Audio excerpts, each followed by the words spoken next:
ये कहानी है सुंदरवन जंगल की, जहाँ टूनी अपने पिताजी के साथ रहती थी। टूनी की माँ को गुजरे हुए कई वर्ष हो गए थे। अब वह बाप बेटी अकेले ही घर में रहते हैं। आज कई वर्षों के बाद बंटी से उसका दोस्त कल्लू कौवा मिलने के लिए आया था। और भाई बंटी, क्या हाल है? आज इतने वर्षों के बाद तुम्हें देख रहा हूँ। और ये सुंदर सी बेटी तुम्हारी है? हाँ कल्लू भाई, ये मेरी ही बेटी है। इसका नाम है टूनी। सच कहते हैं सब, समय कैसे गुजर जाता है कुछ पता ही नहीं चलता। मैंने टूनी को इतना सा देखा था और आज टूनी इतनी बड़ी और सुंदर हो गई है, मुझे तो अपनी आंखों पे यकीन नहीं हो रहा है। और ये है मेरा बेटा जग्गू। इसकी पढ़ाई अभी अभी खत्म हुई है और ये पास ही के शहर में कलेक्टर लगा हुआ है। अगर तुम बुरा ना मानो तो क्या मैं टूनी का रिश्ता अपने बेटे के लिए मांग सकता हूँ क्या? अरे क्या बात है, हमारी दोस्ती तो रिश्तेदारी में बदल जाएगी। इससे बढ़कर बात क्या हो सकती है। और मुझे भी दामाद के रूप में एक बेटा मिल जाएगा। भाई मुझे तो ये रिश्ता स्वीकार है।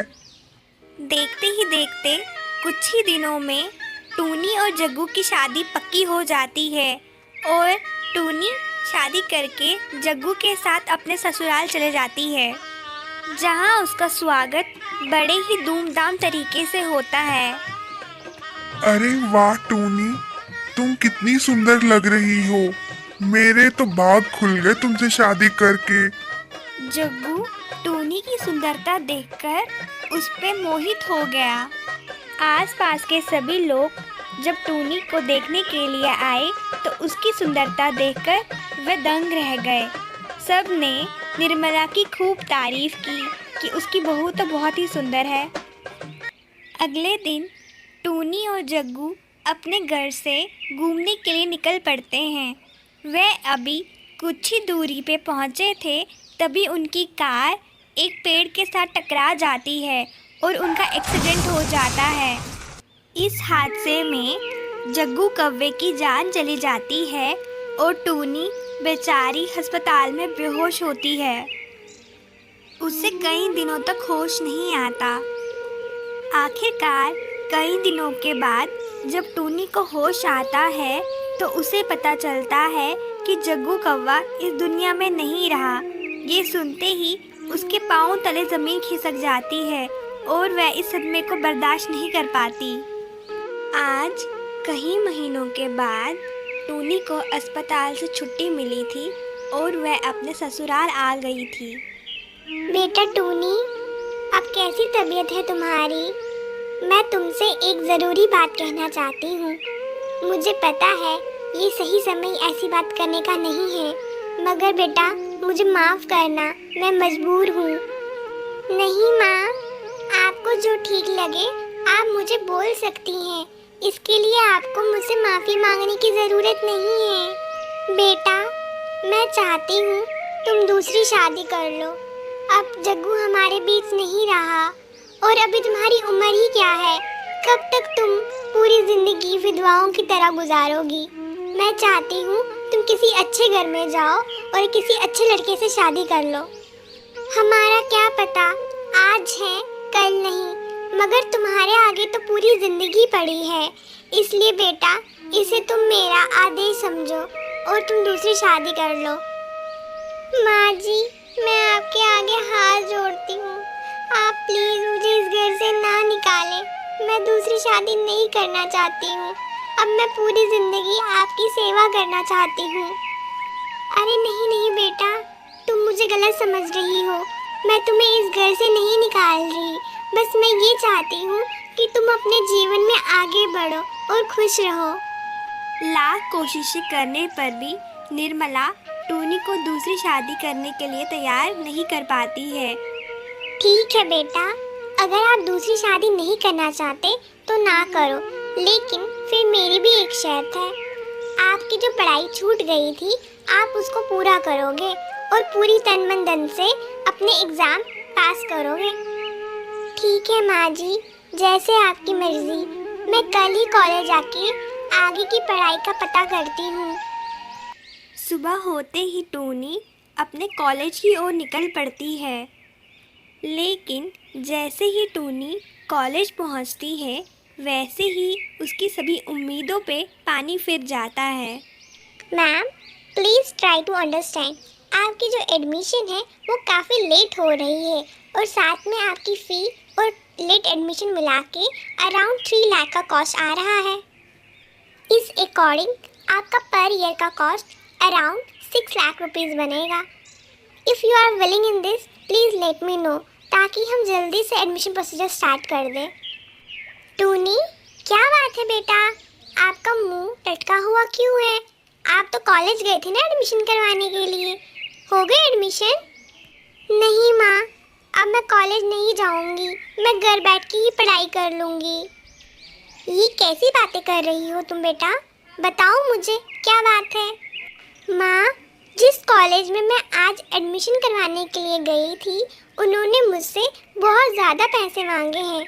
हम इतने ज़्यादा पैसे कहाँ से लाएंगे, इसलिए मैंने उन्हें मना कर दिया। बेटा, तुम्हारी ये बात सुनकर मुझे बहुत दुख हुआ है।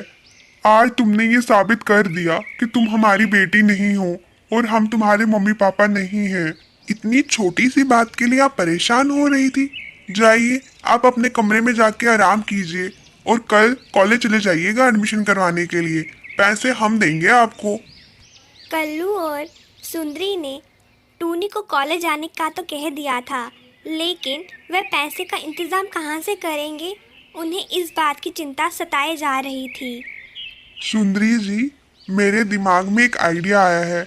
अगर आप हाँ कर दे तो पैसों का जुगाड़ हो जाएगा। कल्लू जी, आपका जो भी फैसला होगा मैं आपके साथ हूँ। सुंदरी, मैं सोच रहा हूँ कि हम ये घर बेच देते हैं।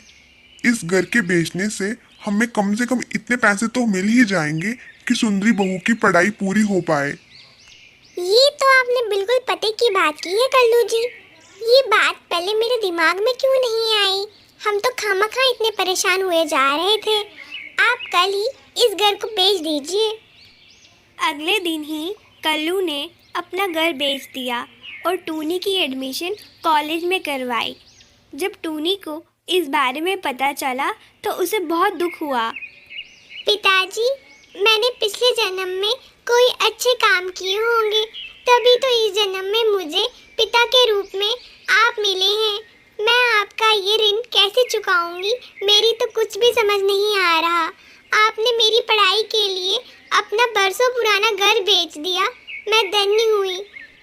आज मैं आप दोनों को वचन देती हूँ, मैं खूब मेहनत करूँगी और आपका नाम रोशन करूँगी। समय यूं ही बीतता गया। आखिरकार वह शुभ घड़ी आ ही गई जब टूनी की मेहनत सफल हुई। आज टूनी एक आईपीएस ऑफिसर बन चुकी थी। उसने अपने माँ बाप के लिए पहले से भी बड़ा घर खरीद लिया था। बेटा, आज तुमने हमारा नाम फकर से ऊंचा कर दिया। मुझे पूरा विश्वास था कि तुम एक दिन हमारा नाम ज़रूर रोशन करोगी। माँ, ये सब कुछ तो आपकी वजह से हुआ है। अगर आप मेरे पे इतना विश्वास नहीं करते तो मैं कभी भी इतना आगे ना बढ़ पाती। ये सब तो आपकी वजह से है। मैं आज जहाँ भी हूँ, जो कुछ भी हूँ, सब आपकी वजह से हूँ। नहीं बेटा, आज आप जो कुछ भी हो अपनी मेहनत की वजह से हो। आप अगर चाहते तो उसी दिन शादी करके अपना जीवन सुखी सुखी बिता सकती थी, लेकिन आपने तो अपना पूरा जीवन हमारे लिए कुर्बान कर दिया। उसके आगे हमारा बलिदान तो बिल्कुल फीका पड़ गया है बेटा। मैं धन्य हुई तुम्हें अपनी बहू के रूप में पाकर। और हाँ, आज से तुम मेरी बहू नहीं, बेटी हो। इस दिन के बाद से टूनी और उसका पूरा परिवार खुशी खुशी रहने लगा। तो दोस्तों, इस कहानी से हमें ये शिक्षा मिलती है कि हमें कभी भी हिम्मत नहीं हारनी चाहिए।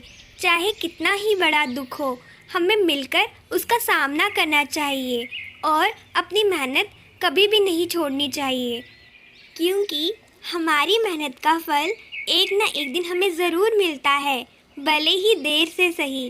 लेकिन फल ज़रूर मिलता है। तो जल्द मिलते हैं दूसरी कहानी के साथ।